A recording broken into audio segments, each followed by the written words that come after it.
سامعين حضرتك. الدكتور قال لي هو ممكن يلبس النضاره، بس يعني مش عايزين نلبسه دلوقتي بالنضاره لان هو صغير، فاستني شويه. طيب في عمليه بس انا مش برجح يعني ان انت تعمليها. هو الحول موجود طول الوقت يا فندم؟ موجود طول الوقت الحول؟ حضرتك الحول موجود طول الوقت؟ هو مش يعني مش طول الوقت، بس لما يعني بيكلمني ويبص في عينيا بحس بيها فمضايقاني.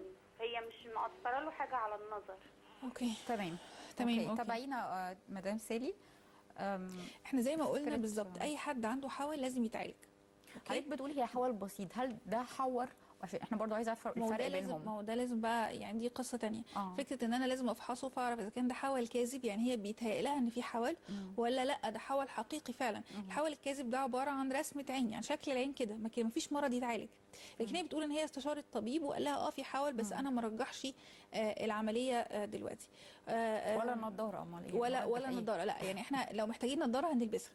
يبقى ما فيش حاجه اسمها صغير وكبير. الصغير انا ممكن البس نضاره لطفل عنده 6 شهور ويتقبلها ما دام محتاجها وشايف بيها كويس، هتلاقيه بيحبها وهتلاقيه مبسوط وبيطلبها. اوكي. الموضوع صعب ولكن مش مستحيل، ممكن مع الوقت تلاقي ان الطفل عادي بيتعود على النضاره وبيلبسها. فلو هو محتاج النضاره فهو طبعا لازم هيلبس النضاره.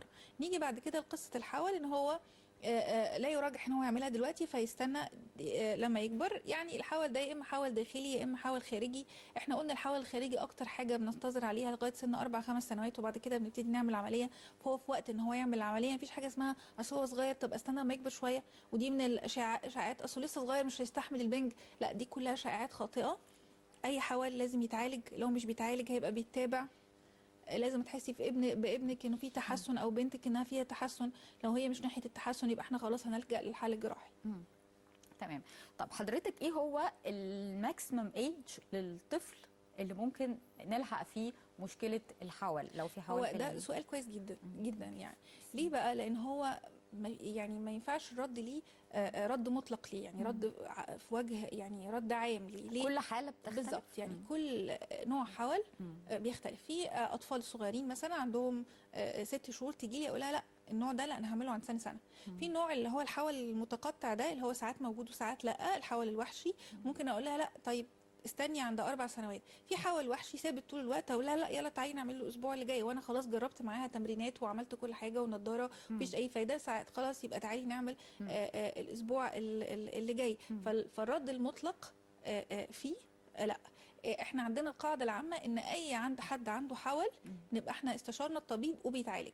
بيتعالج بقى بالنضاره، بيتعالج بالتمرينات، يعني بيتابع. خلاص لو انا مش واثقه او حاسه ان انا لا ده انا خايفه ده انا قلقانه ابتدي استشير اكتر من دكتور متخصص واشوف الوضع ايه. يبقى احنا عندنا القاعده ما دام في حول يبقى في استشاره للطبيب وفي علاج. العلاج جزء من العلاج ده ممكن يكون متابعه، ممكن يكون عمليه، ممكن يكون نضاره. يبقى ده على حسب تشخيص نوع الحول نفسه. تمام. اوكي.